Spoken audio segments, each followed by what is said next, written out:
Hyvää päivää ja mitä mainionta lokakuuta. Kuuntelet Kaikki uusiksi podcastia, jonka syksyn julkaisutahti on ollut mitä se on ollut. Toivo Haimi on tunnetusti loppuvuoden vapaalla ja siksi istun jälleen vieraan kanssa täällä KU:n vallankumouskeskuksessa. Tänään otamme katseen kohti Eurooppaa ja tarkemmin Ranskaa ja Britanniaa. Molemmat maat on siinä mielessä mielenkiintoisessa tilanteessa, että ulkopoliittisesti niiden nähdään ainakin Helsingin Sanomain mukaan olevan vakaita. Sisäpoliittisesti molemmat maat ovatkin sitten täysin sekaisin. Mutta onko siinä jotain uutta enää nykypäivänä, kun sama tuntuu vaivaavan koko Eurooppaa? Näistä aiheista keskustelen tänään Helsingin yliopiston akatemiatutkija Timo Miettisen kanssa ja alkuun sanonkin, että tervetuloa vieraaksi, Timo. Kiitos paljon. Näin, nyt asiaan. Ja aloitetaan sillä, että Timo, sä kirjoitit Hesariin esseen tuossa syyskuussa, tai se julkaistiin syyskuun loppupuolella. Siinä sä kysyit lukijoilta, kuka on Ranskan pääministeri. Hän oli tuolloin Sébastien Lecornu, en osaa lausua sitten lainkaan.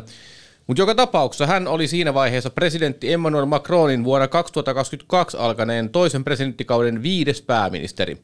Lecornu nimitettiin virkaan syyskuun alkupuolella. No tuosta sun esseen julkaisusta on kulunut alle kuukausi. Siinä ajassa Lecornu ehti erota, koska hallitukselle ei ollut enää luottamusta. Erinäisesti käänteiden jälkeen kävi niin, että hänet nimettiin uudestaan pääministeriksi. Lecornu on siis nyt Macronin ajan 5. ja 6. pääministeri. Sekavaa, erittäin sekavaa. No tämän sisäpoliittisen sekoilun taustalla on osin Macronin päätös hajottaa parlamentti vuonna 2024 eurovaalien jälkeen. Mutta parlamenttivaalit ei päättynyt niin kuin Macron halusi, vaan tulokseksi tuli se, että parlamenttiin syntyi 3 tasavahvaa blokkia, vasemmisto, keskustaliberaali ja äärioikeisto, noin niin kuin kärjistettynä hieman. Aloitetaan tällaisella kysymyksellä, että mitä muita syitä tuolle Ranskan sisäpolitiikan sekavuudelle on kuin toi viime parlamenttivaalien tulos? No varmaan moniakin syitä ja ehkä yksi on niin kuin tämmöinen rakenteellinen, eli Ranskassa tämä malli, jossa presidentti perinteisesti on hakenut tuen itselleen parlamenttivaalien kautta, ikään kuin ajatuksena se, että parlamenttivaaleissa äänestetään usein tukea presidentille, niin tämän tyyppinen politiikka on selkeästi murtunut. Eli parlamenttivaaleistakin on tullut ikään kuin protestin väline. Ja tämä on sitten aiheuttanut erilaisia jännitteitä erityisesti tämän Ranskan hallintojärjestelmän sisällä, jossa periaatteessa se järjestelmä nojaa siihen, että presidentin ja parlamentin pitäisi niin kuin jossain määrin olla niin kuin samalla sivulla. Toinen on se, että Ranska niin kuin perinteisesti vaalijärjestelmänsäkin takia on hyvin vahvasti ollut tämmöinen niin kuin kaksipuoluejärjestelmä. Ne 2 puoluettahan on historiallisesti vaihdelleet, ne ei ole olleet aina samat toisin kuin Britanniassa, mutta perinteisesti se järjestelmä on niin kuin ajanut sitä kohti, että sulla on kuitenkin aika selkeä hallitus-oppositioasetelma. No nyt Ranskan poliittinen kenttä, sitä hallitsee 3 niin kuin melko niin kuin yhtä suurta blokkia. Vähän on tietysti eroja, on kansallismielinen äärioikeisto, sitten on tämä Macronin keskustaoikeisto ja sitten on vasemmisto, johon sinne tietysti sitten sisältyy myöskin paljon puolueita, mutta koska nämä blokit ei tule keskenään toimeen, niin se on johtanut tilanteeseen, jossa tämä hallitseminen on niin kuin aiempaa hankalampaa. Ja ehkä erityisesti sen takia, että nämä Macronin pääministerit erityisesti tällä toisella kaudella on käyttäneet paljon tämmöisiä parlamentaarisia ohituskaistoja viedäkseen läpi erilaisia aloitteita tai budjetteja, erilaisia niin kuin hätätilamenettelyjä, niin tämä on sitten osaltaan voimistanut protestia ja niin kuin tämmöinen teknokraattinen hallinto, niin kuin tuossa esseessäkin sanon, niin on tavallaan sitten kääntöpuolena tuottanut sen tietynlaisen niin kuin populistisen vastareaktion, jossa sitten niin kuin oikeastaan kukaan ei halua tehdä yhteistyötä toistensa kanssa. Et nämä on ehkä ne niin kuin keskeisimmät syyt, että kyllä se niin kuin palautuu tähän rakenteelliseen hommaan, joka sitten tuottaa tämmöisen jatkuvan protestimielialan ja sen, että äänestetään ja toimitaan niin kuin asioita vastaan eikä asioiden puolesta. Joo, no sinänsä jokainen tietää, että Ranska vähän samoin kuin moni muukin Euroopan maa, niin on aika, taloudelliset ongelmat on suhteellisen syviä, ja tämä nimenomaan keskiluokan ahdinko näkyy siellä monilla eri tavoilla, niin kun puhutusta vaaleissa on tullut protestin väline, niin mikä sitä niinku protestia eniten ehkä ajaa? No kyllä tietysti on, niin kuin yksi syy on se, että monia uudistuksia tosiaan on viety läpi tämmöisen niin kuin poikkeustilan ja niiden taustalla ei ole hirveästi semmoista niin kuin laajamittaista konsensusta, ja että se politiikan tilannekuva näissä eri blokeissa on niin kuin eriytynyt aika lailla toisistaan. Toinen on se, että ehkä niin kuin, jos ajattelee vähän pidemmällä aikakaarella, niin Ranskassa monesti nämä protestiliikkeet kuitenkin oli jollain tavoin järjestäytyneitä erityisesti niin kuin AY-liikkeen alaisuuteen. Et siinä oli tämmöistä, niin kuin, vaikka se oli protestipolitiikkaa, niin siinä oli tietynlaista tämmöistä niin kuin institutionaalista jatkuvuutta, ja siinä oli myös kytkös niin kuin poliittisiin puolueisiin. Nyt ehkä tällä niin kuin sanotaan viimeisen 10 vuoden aikana, erityisesti sosiaalisen median nousun myötä, niin tästä protestiajattelusta on tullut aiempaa pistemäisempää. Se niin kuin liittyy yksittäisiin teemoihin, kuten keltaliiviliikkeen tapauksessa vaikka bensaveron nostoon tai eläkeuudistukseen, ja se sosiaalinen media tavallaan luo sen protestiliikkeen aina yksittäisen kysymyksen ympärille ilman, että se protesti sitten kääntyy tämmöiseksi pysyväksi muutosvaatimukseksi tai poliittiseksi niin kuin voimaksi. Ja tämä on niin kuin musta keskeinen ero siihen aiempaan niin kuin, poliittisen kentän järjestäytymiseen. Eli se aikahorisontti on kaventunut, teemat on pistemäisiä ja sitä vauhdittaa tämmöisen niin kuin sosiaalisen median protestiaalto. Mutta niin kuin jossain vaiheessa silloin niin kuin Macronin ensimmäisellä kaudella oli itse asiassa ihan keskustelua siitä, että voisiko tämä keltaliiviliike muodostua puolueeksi, ja näin ei käynyt. Ja tämä ehkä osoittaa sen, että se niin kuin protestista on tietyllä tavalla tullut puhtaampaa, ja se heijastaa sitä politiikan aikahorisontin katoamista. Joo, aivan. Niin, no mulla oli tuossa seuraava kysymys olikin, että stereotypia Ranskasta on tämmöisen jatkuvan protestin maana, että aina on joku porukka kadulla polttamassa autonrenkaita, niin tuossa tulikin jo sivuttua se, että mikä tässä nykyisessä protestissa on aiempaan verrattuna poikkeuksellisesti nimenomaan se pistemäisyys ja yksittäinen teema enemmän kuin sitten joku tämmöinen laajempi liike, mikä sitten, että voiko se itse hakea siitä, että onko tämä vähän sitten ranskalainen protesti on tullut samanlaiseksi kaikkialla muuallakin? No onhan tästä niin kuin totta kai niin kuin esimerkkejä maailmalla, että vaikka Bolsonaron liikehdintä Brasiliassa oli paljon samantyyppistä, että nojasi hyvin vahvasti sosiaalisen median alustoihin, ehkä Brexit-liikekin tietyllä tavalla silloin niin kuin 2000-luvun alkupuolella siinä oli paljon samantyyppistä niin kuin, muodostamista, mutta kyllähän Ranska myös jossain määrin on ollut niin kuin suunnannäyttäjä tässä politiikassa, että nimenomaan sosiaalisen median kautta hyvin pistemäisiin teemoihin keskitytään. Joo, aivan. Sä kirjoitit tuossa aiemmin mainitsemassani Hesarin esseessä, että politiikan vaihtoehdot tuntuvat typistyvän kahteen, eli teknokraattiseen managerialismiin, joka korvaa politiikan asioiden hoitamisella, tai sitten reaktiivisen populismiin, jota pyörittävät toistuvat kohut ja pöyristymisen kokemus. Ja sä kuvasit, kuinka näiden molempien taustalla on sama asia, eli tämä politiikan aikahorisontin kaventuminen, mihin äskenkin viittasit, niin mitä tarkoitat politiikan aikahorisontin kaventumisella? No kyllä se ehkä sitten liittyy semmoiseen niin kuin ihan sen lisäksi, että ne teemat on tämmöisiä pistemäisiä tai sitten jotain lainsäädäntöä pyritään viemään niin kuin nopealla tämmöisellä kriisipäätösmenettelyllä, niin mä ajattelin, että ne on tietyllä tavalla niin kuin molemmat niin kuin saman ilmiön kaksi puolta, ja se ilmiö liittyy siihen, että semmoisen niin kuin pitkäkestoisten kompromissien neuvottelusta on tullut aiempaa haastavampaa. Että niin kuin, sellainen päätöksenteko, jos pyrittäisiin niin kuin pitkän aikavälin muutoksia saamaan aikaan neuvottelemalla niin kuin laajamittaisia parlamentaarisia kompromisseja, niin se on väistynyt, ja toisaalta niin kuin ne seuraukset on nimenomaan toisaalta semmoinen niin kuin Macronin hallinnon teknokraattinen lähestymistapa, jossa sitten tosiaan asioita viedään nopeasti läpi ja hallitukset vaihtuu ja ei ehkä mietitä sitä pitkän aikavälin legitimiteettiä, mutta sitten toisaalta myös tämä protestiliike, joka sekin on tämmöistä lyhytkestoista.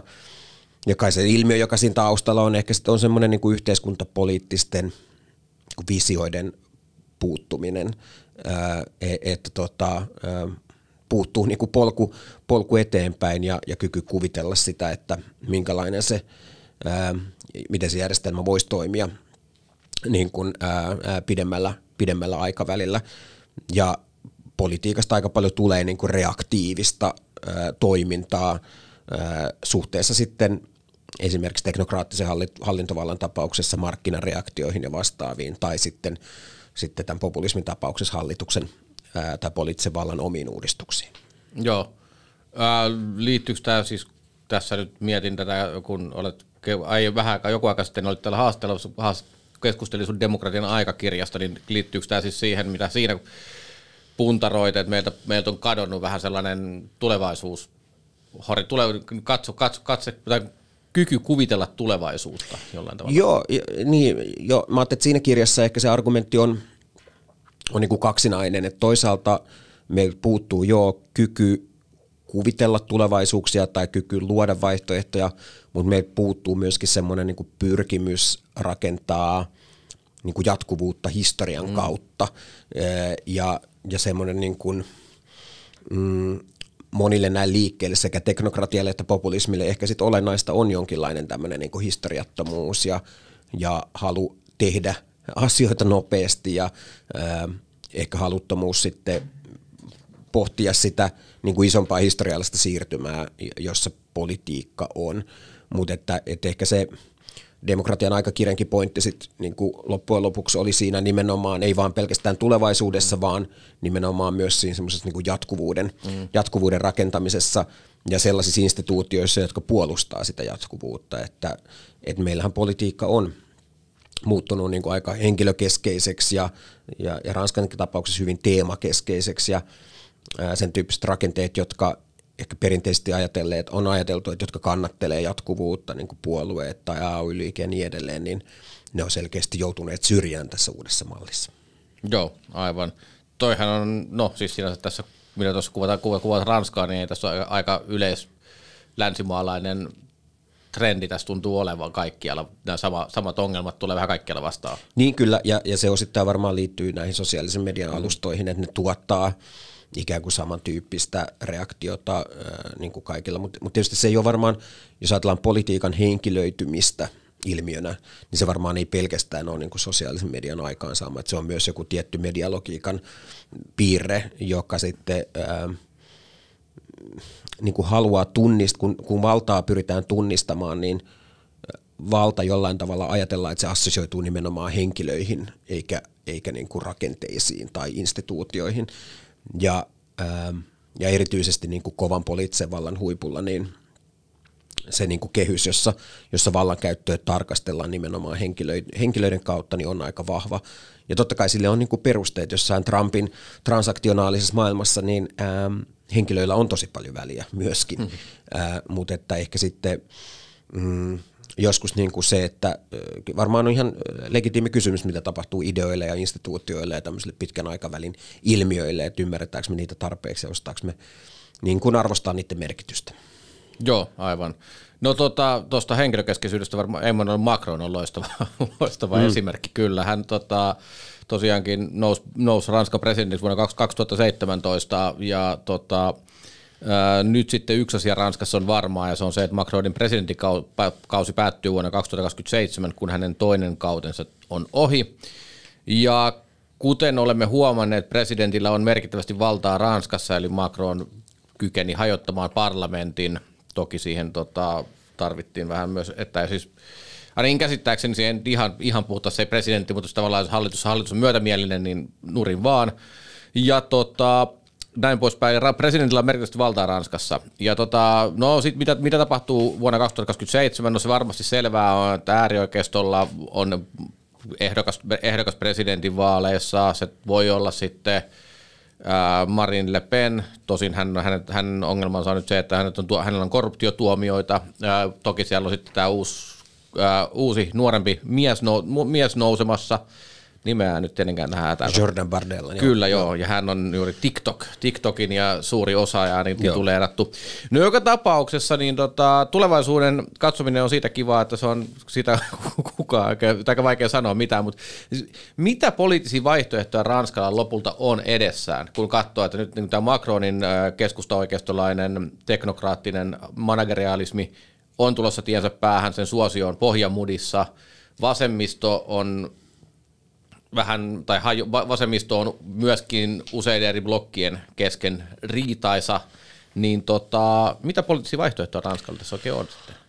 No mun niin kuin oma tavallaan kuvittelukyky ei tässä vaiheessa riitä niin kuin tavallaan kyseenalaistamaan sitä tosiasiaa, että Ranskan poliittinen kenttä on nyt lukittautunut tietyllä tavalla näihin 3 blokkiin, ja mä ajattelen, että kyllä se tulevaisuuden poliittinen valta, ja tämähän on, niin kuin ei ole pelkästään ranskalainen ilmiö, vaan monessa muussakin Euroopan maassa, niin tämmöinen kolmijako näyttää niin kuin muodostuneen politiikan pysyväksi tosiasiaksi, ja sitä on aika vähän voimia, jotka haastaa. Ehkä Saksassa sitten just tämä Sarah Wagenknechtin liike, joka on niin kuin vasemmistolainen, mutta sitten konservatiivinen ja maahanmuuttokielteinen, niin on ehkä semmoinen niin kuin anomia tai niin kuin poikkeustapaus tässä luokittelussa, mutta muuten näyttää siltä, että niin kuin liberaali vasemmisto, sitten tämmöinen teknokraattinen keskustaoikeisto ja sitten tämmöinen niin kuin kansallismielinen äärioikeisto on se kenttä, mistä tämä kamppailu käydään. Ehkä se keskeinen kysymys on se, että mikä oli oikeastaan keskeinen hypoteesi, kun mentiin näihin edellisiin parlamenttivaaleihin 2024, että mitä tapahtuu tälle tasavaltalaiselle rintamalle, eli sille, että jos toisella kierroksella on vastakkain äärioikeiston ehdokas ja sitten vasemmisto ja tämmöinen markkinamyönteinen keskustaoikeisto, niin löytääkö he toisensa tässä tilanteessa ja liittoutuu vielä tai äänestää vielä niin kuin äärioikeistoa vastaan.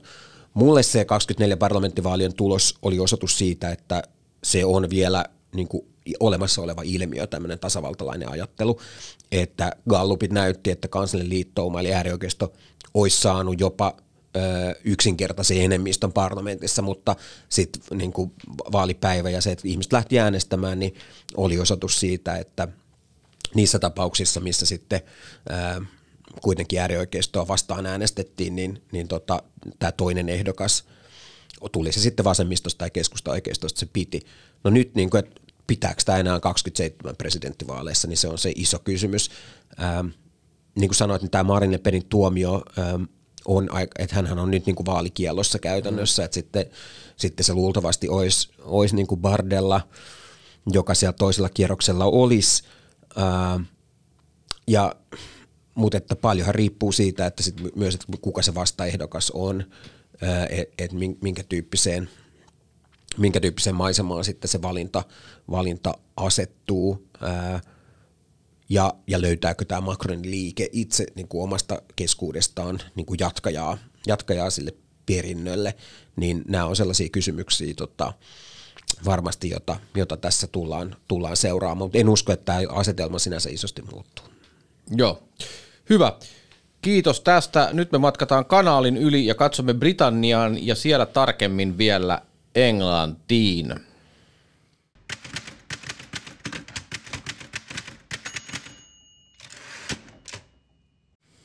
Ja näin Doverin kalliot ovat ottaneet meidät vastaan ja Booze Cruise on saapunut perille. Siellä suosittelen muuten jokaiselle joskus tutustumista Britanniaan tai englantilaiseen risteilykulttuuriin, se on jännittävä.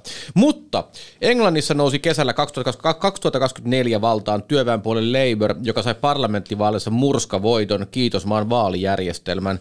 Reilun 33% äänimäärällä puolue sai lähes 300 paikan enemmistön parlamenttiin. Samalla Labourin johtajasta Keir Starmerista tuli pääministeri.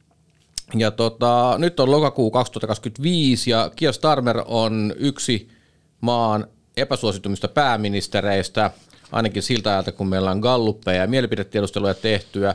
Labourin suosio on täysin samoin romahtanut Selvää on, vaaleja maassa ei tarvitse järjestää vielä moneen vuoteen. Että tapa menee niin, että pääministeri hetken 4 vuoden jälkeen, viimeistään 5 vuotta parlamenttivaalien jälkeen pitää kutsua tai pyytää vaalien järjestämistä kuninkaalta tai kuningattarta, nykyään tietenkin kuninkaalta. Joka tapauksessa Keir Starmerista tuli siis ennätyksellisen nopeasti kannatuksessa menettänyt pääministeri, niin jos nyt lähdetään tällaisella liikkeelle, että miten tässä näin kävi? No, kyllä mä ajattelin, että se dynamiikka on varmaan aika samantyyppinen, mitä on sitten nähty monessa maassa sen tyyppisen niin kuin sosialistipuolueen tai sosiaalidemokraattisten liikkeiden kanssa, jotka sitten on lähtenyt toteuttamaan tämmöistä niin kuin julkisten menojen laajamittaista sopeutumista tai niin sanottua talouskuripolitiikkaa, että se ikään kuin nopeasti se lupaus muutoksesta niin kuin syötiin aika nopeasti, ja erityisesti Britanniassa varmaan keskeiset niin kuin kysymykset liittyy tällä hetkellä tähän terveydenhuoltojärjestelmän niin kuin ison kriisiin. No sitten siellä on muita niin kuin yleisesti niin kuin investointitarpeiden täyttämättä jättämistä, osittain myös niin kuin vihreään siirtymään liittyvää tyytymättömyyttä, yleisesti niin kuin heikkoa talouskehitystä, jossa sitten taustalla monia syitä, osittain varmasti myös niin kuin näitä Brexitin jälkiä, ja niin kuin tämmöiset niin kuin arjen kysymykset on myöskin johtaneet siihen, että tämä Starmerin suosio on niin kuin tippunut, ja samaan aikaan tämä oikea laita on niin kuin järjestäytynyt uudella tavalla ja saanut sitten myöskin mediatilaa ja tilaa julkisessa keskustelussa tuoda esiin omia näkemyksiään, mikä on sitten voimistanut heidän kannatustaan, mutta kyllä se aika tämmöisistä niin kuin perusasioista lähtee, ettei siinä mitään suurta kohua ole tarvittu. Joo, se on tietenkin totta, että Keir Starmer on nykyään monien vasemmistolaisten lempiesimerkki, mitä tapahtuu, kun tosiaankin noustaan valtaan ja lähdetään toteuttamaan sitten tietyllä tavalla joidenkin mielestä vääränlaista politiikkaa, eli nimenomaan se, että luvattiin muutos, ja sitten jatketaan kuitenkin talouskurin linjalla. Britanniassa Starmer on sitä perustellut pitkälti sillä, että konservatiivien jälkeen kassa on tyhjä ja jotain pitää tehdä, niin tämä on ollut tämä puolustuspuhe, mutta se ei ole hirveän hyvin uponnut. Mutta Englannissa erityisesti, toki yhdistynyt kuningaskunta on kokonaisuutena erilainen kokonaisuus, mutta Englannissa erityisesti on nähnyt, että maan kaksipuoluejärjestelmä, jota liberaalidemokraatit etenkin on pitkään sekoittanut, tämä pitää muistaa, mutta joka tapauksessa kaksipuoluejärjestelmä, että se on murtumassa lopullisesti. Se järjestelmä näyttää tulleen tiensä päähän, mutta siis vaalitapa pysyy sitä suosivana, mistä osoituksena on tämä, että 35% enemmistöllä, äänimäärällä saa enemmistön parlamenttiin. Tämä on ollut myös konservatiiveilla hyvin usein tilanteena, että siis, mitä tämmöisen tien päässä oikein sitten on, kun vaalijärjestelmä pysyy samana, mutta vaalitapa pysyy tässä tällaisena, mutta se järjestelmä itsessään muuttuu voimakkaasti.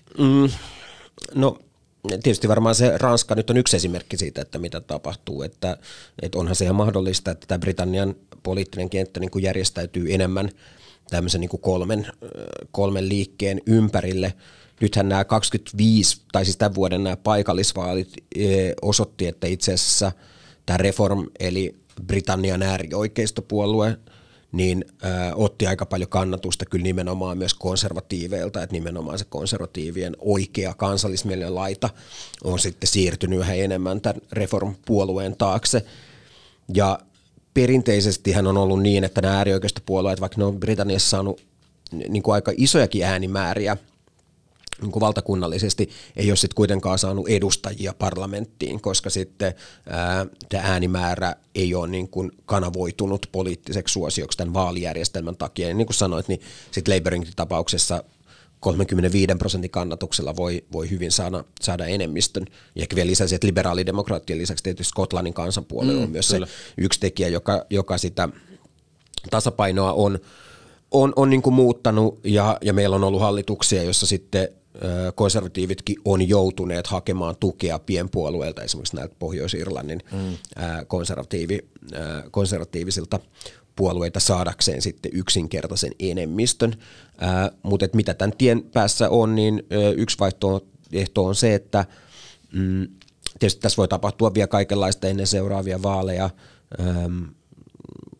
Niin kuin paljon on kyse siitä, että nyt näyttää siltä, että tämä niin kuin reformin niin kuin ehdokasasettelu on ollut aiempaa vahvempaa ainakin näiden paikallisvaalien tulosten myötä, että he hyvin voi nostaa kannatusta ja sitten realisoida sen potentiaalin, mikä heillä on seuraavissa parlamenttivaaleissa, mutta totta kai yksi vaihtoehto on myös se, että Britanniassa, joka vieläkin vahvemmin on ankkuroitunut tähän kaksipuoluejärjestelmään kuin Ranska, niin mennään sitten tämmöiseen 3 blokin asetelmaan.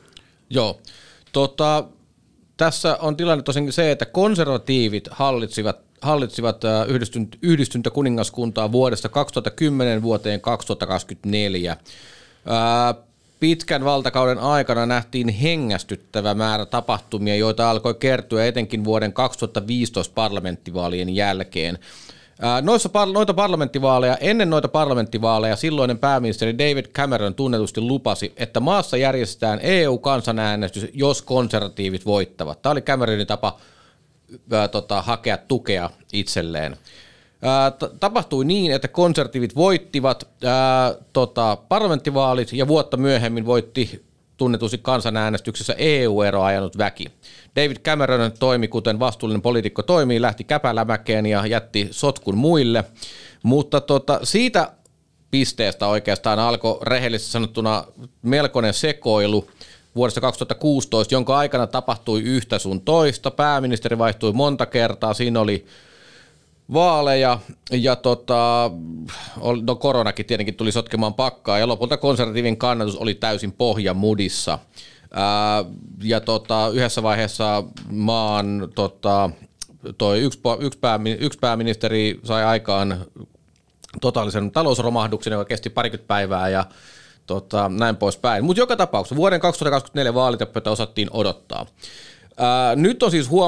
Nyt on huomattu, että konservatiivien kannatus ei ole enää lähtenyt nousuun, päinvastoin, että tässä, mitä on mainittukin jo, niin suurin puolue on nykyään äärioikeistolaiseksi mielletty Reform, jota johtaa vähintäänkin värikkääksi luonnehdittu Nigel Farage, ja hän on onnistunut imuroimaan Reformiin, jolla on oikeastaan maahanmuuttovastainen teema. Mä en tiedä, tiedetäänkö heidän linjastaan oikein juuri muuta, mutta ajavat erityisesti hyvin tiukkaa maahanmuuttolinjaa. Ja tässä on tapahtunut, kuten sä äsken sanoit, että konservatiivien kannattajakuntaa on siirtynyt paljon Reformiin. Reformin kannatus on reilusti yli 30% nyt, Labourin kannatus taitaa olla vähän jotain 20% luokkaa toiseksi suurimpana puolueena. Niin mistä tämä nyt kertoo, että tämä Reform on nyt onnistunut ottamaan näin ison osuuden konservatiivien kannattajakunnasta? No kyllä se varmaan se niin kuin mun oma vastaus lähtee siitä, että tämä konservatiivipuolue oli alun perinkin jo aina niin kuin 90-luvulta lähtien jakautunut niin kuin hyvin vahvasti kahteen leiriin. Et toisaalta on semmoinen perinteinen konservatiivinen kansallismielinen blokki, joka aina sieltä niin kuin Thatcherin ajoista lähtien on nostanut tätä EU-eroa hyvin vahvasti agendalle, ja sitten on toisaalta tämä markkinamyönteisempi, Eurooppa-myönteisempi ryhmittymä, jonka edustajakin David Cameron tietyllä tavalla niin kuin oli. Ja tämähän on vähän sama tilanne, että kuin Ranskassa, että tämä Macronin porukka ja sitten tämä Le Penin porukka, että ne olisi samassa puolueessa. Ja se jännite näiden niin kuin kahden fraktion välillä tuotti niin kuin erilaisia lopputuloksia, joista yksi oli tämä Cameronin 2015 lupaus järjestää tämä kansanäänestys, joka oli ikään kuin häneltä lahja tälle niin kuin kansallismielisen puolueen äärilaidan hahmoille, että hän saa pidettyä ylipäätänsä tämän niin kuin homman kasassa ja pysyttyä vallassa. Ja oikeastaan se viimeiset 10 vuottahan on ollut tietyllä tavalla sen niin kuin jännitteen asemointia tai kipuilua sen kanssa, että ehkä parhaiten, joka siinä onnistui, niin oli sitten niin kuin Boris Johnson, niin kuin, ja sekin vaan tiettyyn rajaan asti, että siinäkin ne jännitteet kasvoi liian suureksi. Mutta nyt tässä uudessa tilanteessa, kun sit halutaan vahvasti muutosta, ja sitten on myös paljon näitä uusia teemoja, jotka liittyy nimenomaan sitten vielä maahanmuuttoon, ja ehkä myös siihen, että Yhdysvalloista tai muualta halutaan kopioida tiettyjä politiikan tekemisen tyylejä, jossa sitten ehkä muutenkin tässä ajassa niin kuin se puolue kiinnittyminen ja puolueen uskollisuus on paljon vahvemmin tai niin kuin laskussa ja ihmiset kiinnittyy yhä enemmän niin kuin teemoihin, ei niinkään johonkin aatteeseen tai niin kuin ideologiseen pohjaan, niin nämä kaikki on niin kuin yhdessä muodostamassa sitä reseptiä, jossa sitten tämmöinen niin kuin liikkuvuus, erityisesti sieltä konservatiivipuolueen ikään kuin oikealta laidalta sitten tähän reformiin on ollut mahdollinen.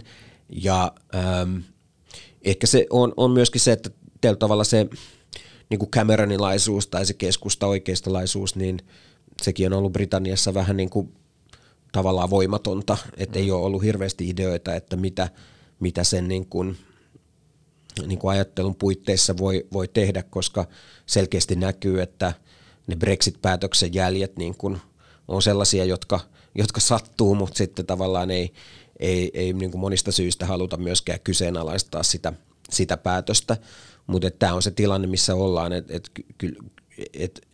paljon on kyse siitä tosiaan, että konservatiivipuolue oli jo sisäisesti jakautunut, mutta sitten ehkä vielä tämä uusi aika, joka korostaa näitä teemoja ja lyhyempää horisonttia, niin tekee ihmisistä alttiimman siirtymään myös toisiin puolueisiin.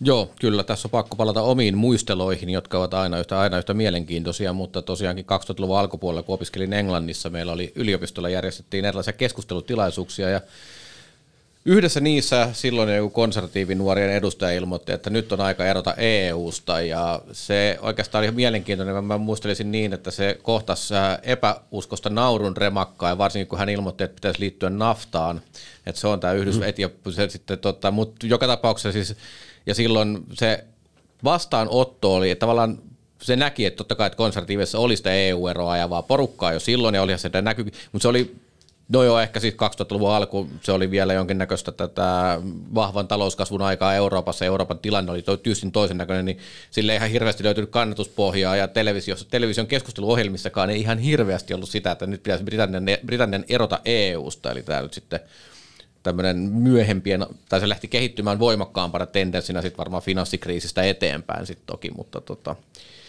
mutta joo, ehkä tämä nyt tämmöisenä omana muisteluna, niitä aina kaikesta nykyään on jokunen vuosi, niin ehkä sen takia nykyään on tämmöinen horiseva setä-tyyppi tätä nykyään. No sen takia näitä podcastejakin pidetään pystyssä. Mulla on myös yksi muisto, vuodelta 2016 mä olin seuraamassa Oxfordin yliopistossa tämmöistä keskustelutilaisuutta, missä oli niin kuin sen Oxfordin debattiperinteen mukaisesti vähän ennen tätä kansanäänestystä debatti EU-jäsenyyden kannattajien ja sitten vastustajien välillä. Ja siinä nähtiin tämä liberaalipuolueen iso hahmo Nick Clegg puolustamassa EU-jäsenyyttä ja Farage ja yksi sellainen vanhemman linjan konservatiivi tietysti niin kuin puolustamassa eroa. Ja silloin kun katsoi sitä debattia ja niitä niin kuin argumentteja, niin kyllä silloin musta oli selvää, että kyllä tämä niin kuin Britannia tulee jäämään. Tämä oli niin, että ne argumentit sen lähtemisen puolesta, ikään kuin jos mennään semmoiseen niin kuin rationaaliseen debattiin, jota käydään tuommoisen opiskelijayleisön edessä, niin musta se oli ihan selvää, että tämä tulee päättymään tähän puolen voittoon, mutta sitten tietysti niin kuin kaikki, tai moni muukin, niin sit niin kuin aliarvioin tietysti kaiken muun niin kuin poliittisen viestinnän merkitystä ja sitä, että semmoinen niin kuin joku tuollainen taloudellinen argumentointi tai joku vetoaminen johonkin eurooppalaiseen yhtenäisyyteen, niin eihän se niinku puhuttele niinku, sit välttämättä sen salin ulkopuolella ollenkaan niin hyvin. Ja kyllä se oli jonkinlainen, ehkä se äänestys oli niin kuin, siinä mielessä ehkä se yllätti, että jotenkin tuntui, että ne argumentit oli niin heikkoja, mutta sitten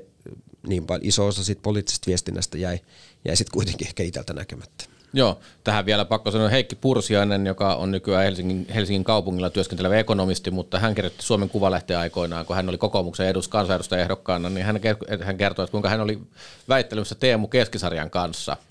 Ja sitten se keskustelu meni niin, että Pursiainen yritti laittaa rationaalisia väitteitä ja perusteluita ja perustella faktoilla, ja toinen tykittelee one-linereita.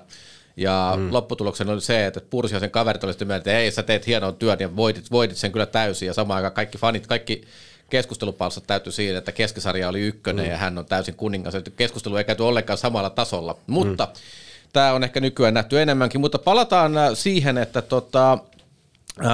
Englannissa niin Labour on myös puolue, jota Brexit on jakanut. Siellä silloin tunnetusti 2016, kun maassa järjestettiin Brexit-kansanäänestys, niin Labourin puheenjohtajana oli Jeremy Corbyn, hyvin vasemmistolainen henkilö, ja hän ei tavallaan suostunut julkisesti ottaa kantaa kyllä tai ei puoleen.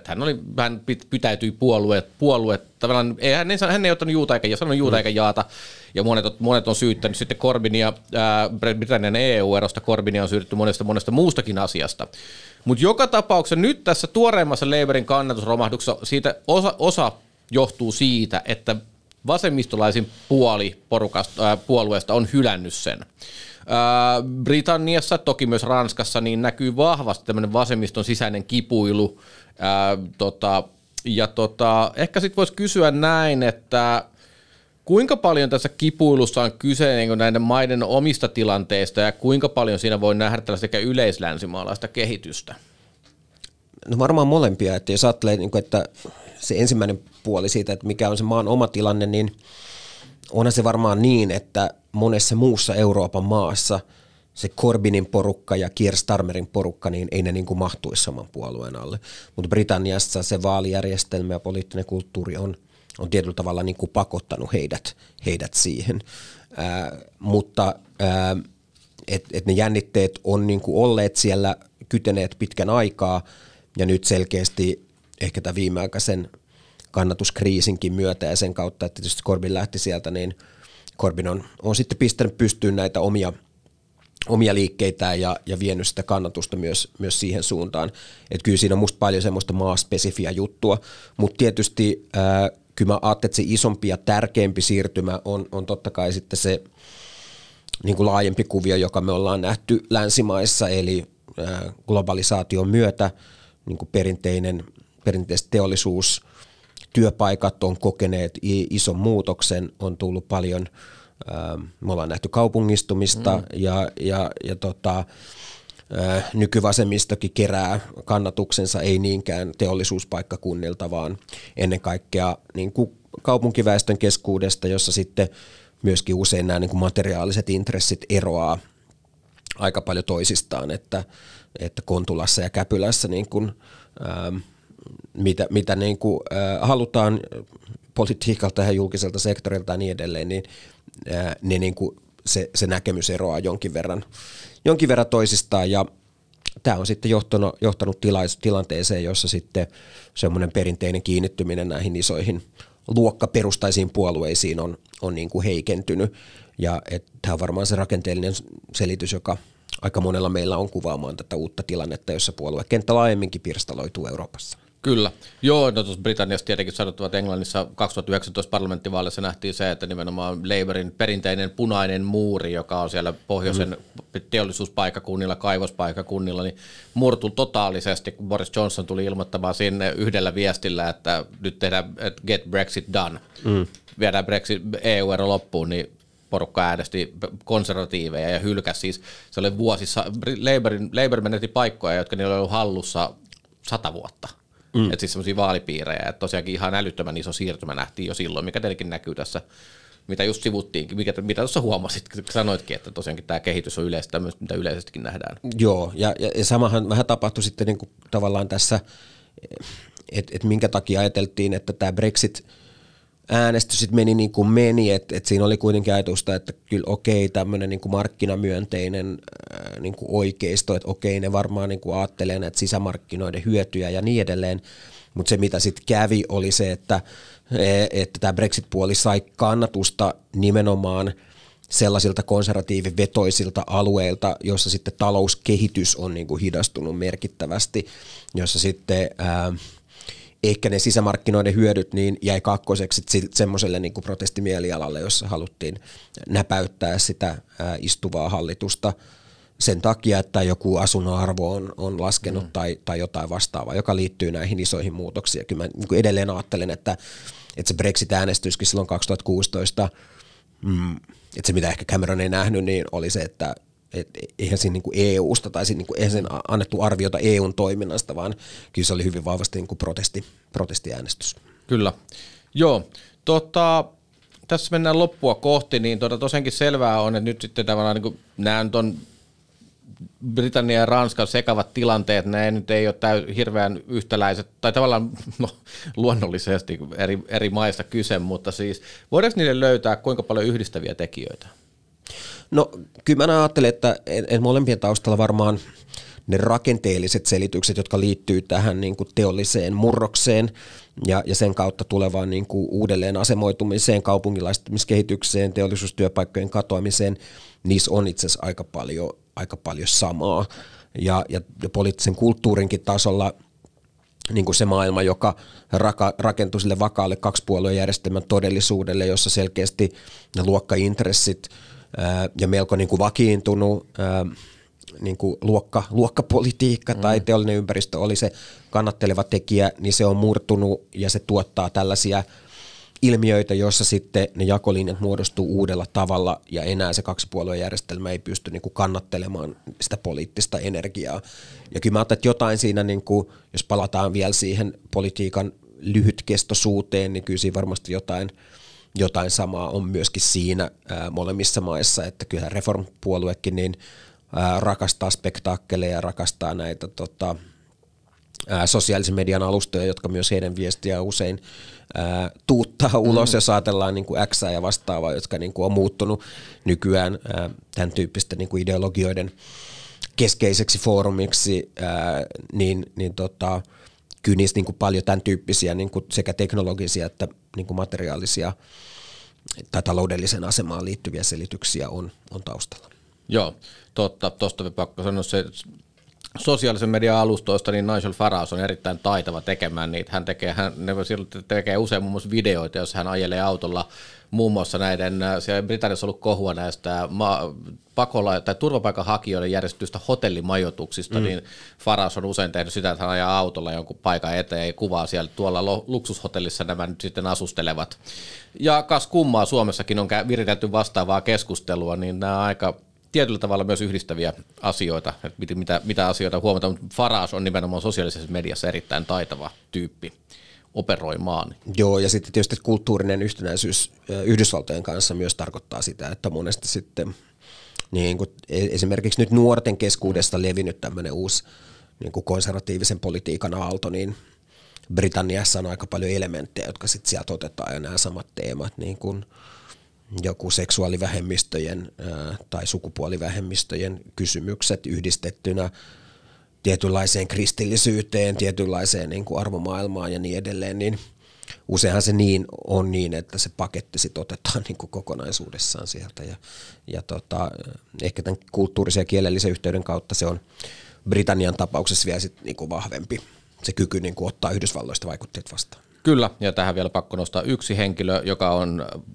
omasta alma materistani lähtöisin professori, joka ei enää ole professori, hän on ryhtynyt poliittisessa aktiivisesti, Matt Goodwin, joka on siis hyvin radikaali oikeistolaista viestiä tuuttava henkilö. Hänen uutiskirjettaan on siinä mielessä mielenkiintoista lukea, koska se on hyvin tällainen avaa tätä radikaalioikeistolaista mielenmaisemaa erittäin vahvasti. Hän kirjoitti myös kerran, kuinka Lontoo on totaalisen loppu, ja tässä näkee tämmöisen yhdistelmän pääkaupunki, mitä Trump tekee Yhdysvalloissa, niin suuret kaupungit ovat rikollisuuden ja tämmöisen romahduksen tyyssiöjä, koska se johtuu tietenkin siitä, että siellä on osapuoli vallassa, eikä kuin tämä oma porukka. Mutta mennään lopussa, niin palaamme vielä alkuun. Ja tuossa alussa mainitsin, että Britannia ja Ranska on vähän niin kuin voidaan katsoa vähän kahdella tavalla, että yhtäältä ne on aika pitkälti täysin sekaisin, mutta samaan aikaan ulkopolitiikassa ne nähdään itse asiassa hyvinkin vakaina, tietyllä tavalla hyvinkin vakaina toimijoina. Esimerkiksi Britannia on kiitelty nyt Keir Starmerin aikana siinä, että Ukrainaa tuetaan, ja toki konservatiivipuolueenkin aikana Ukrainaa tuettiin paljon, mutta se, että nämä maat on tämmöisiä jollain tavalla, ja Ranskalla on selvä EU-linja, ja näin, ja Ranska hakee EU-ssa johtajuutta, niin mikä selittää tätä, että voidaan katsoa, että noi sisäpoliittisesti täysin sekaisin ja samaan aikaan ulkopolitiikassa hirveän vakaita toimijoita? No siinäpä se onkin. Tietysti varmaan osasyy liittyy siihen, että ulkopolitiikasta näillä mailla on tietysti vaalikausien ylimeneviä sitoumuksia. Osittain ne tulee niin kuin NATO-jäsenyyden kautta, osittain sitten EU-rakenteiden kautta tai erilaisten niin kuin kahdenvälisten järjestelyjen kautta, ja kyllähän sitten Ukrainan tukemiselle näissä molemmissa maissa on kuitenkin vielä aika paljon kannatusta, koska se liittyy tietysti niin kuin vaikutusvallan patoamiseen lähialueilla ja se, niin kuin se iso linja vielä on ollut sellainen, joka sitä ei ole hirveästi lähtenyt kyseenalaistamaan. Jopa Ranskassa niin kuin kansallinen liittouma on mun nähdäkseni ottanut etäisyyttä tähän aiempaan aika vahvaan niin kuin Venäjämielisyyteen, joka sitä puoluetta määritti, ja erilaisiin Venäjä-kytköksiin, joita sillä puolueella oli. Ja se Macronin tietty Eurooppa-myönteisyys, jolla hän sitten nousi 2017 valtaan, jonka ajateltiin, että se ei välttämättä niin kuin ole niin kuin voittava strategia, mutta että selkeästi sellaiselle niin kuin uudistavalle otteelle EU-suuntaan on niin kuin Ranskassakin ollut aika paljon kannatusta. Ja nyt se Ranskan niin kuin EU-politiikakin iso linja, tietysti Ukrainan tukemisen suhteen se on ollut pysyvä, mutta sitten myöskin niin kuin Macron on pystynyt profiloitumaan ja nostamaan kannatusta myöskin tuomalla sinne EU-keskusteluun niin kuin uusia ideoita, että Ranskahan monesti on ollut sekä moottori että sitten toisaalta jarru tietyissä kysymyksissä. Esimerkiksi jos ajatellaan laajentumista Balkanille, niin Ranska oli se, joka pitkään sitä pysäytteli, ja nyt ehkä joissain muissa kysymyksissä niin Ranska selkeästi, esimerkiksi Mercosur-kauppasopimus, jonka varmaan suurin osa EU-maista olisi valmiita hyväksymään, niin Ranskalla on siinä omia erityisintressejä, niin EU-politiikastakin on sitten ehkä tullut sellainen näyttämä, jossa Macron pystyy sitä omaa kannatustaan ja omaa tietynlaista vahvuutta ja toimintakykyään niin performoimaan, ehkä nämä on sellaisia selityksiä myös, jotka sitten näiden niin kuin pitkäaikaisten sitoumusten ohella selittää tätä ulkopoliittista linjaa. Yes. Nyt kello on käynyt sen verran paljon, että on aika kiittää tästä keskustelusta Timo Miettistä. Kiitos paljon. Näin, tässä oli tämänkertainen Kaikki uusiksi podcast. Kiitos, että kuuntelit. Ja tuttuun tapaan, jos keskustelu herätti sinussa ajatuksia, niin kerro niistä toki meillä. Meidät löytää helpoiten sieltä Instagramista, Kansan Uutisten tililtä, tai voit lähettää postikortin osoitteeseen Hämeentie 105A 00550 Helsinki, ja toki Spotifyn tai muiden palveluiden kautta voi lähettää myös palautetta. Minun nimeni on edelleen Jussi Virkkunen. Tänään kanssani keskusteli Timo Miettinen. Ensi viikolla on jälleen uuden aiheen aika. Hei vaan!